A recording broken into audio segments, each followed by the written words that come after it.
जैसे कि मैंने बताया कि मैं श्री हरि कीर्तन में डूबी रहने लगी। अब हर समय मुझे उनका ही ध्यान रहता। अब हालात इस तरह के हो गए थे कि दिन भर में काम करने के पश्चात बालकृष्ण जी के समक्ष शाम को होते ही बैठ जाती और उन्मुक्त कंठ से उनका भजन कीर्तन करने लगती।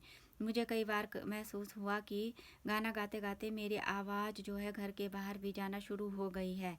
वैसे तो मेरा घर सभी घरों के अंत में है, पर रास्ते का घर होने के कारण मुझे यह लगा कि मेरी आवाज़ जो है आने जाने वाले लोग भी सुन रहे हैं। उनको चाय नाश्ता देने के बाद ही घर का खाना बनाती थी, यानी कि शाम का भोजन बनाती थी। पर एक शाम की बेला में मैं कीर्तन करने लगी।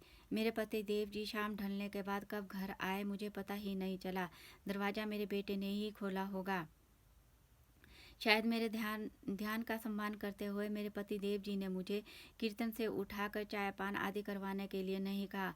मुझे होश तो जैसे तब आया जब बेटा रात के भोजन की थाली लेकर आया और बोला कि मम्मी जी उठो और खाना खा लो, पापा जी ने आज खाना बनाया है।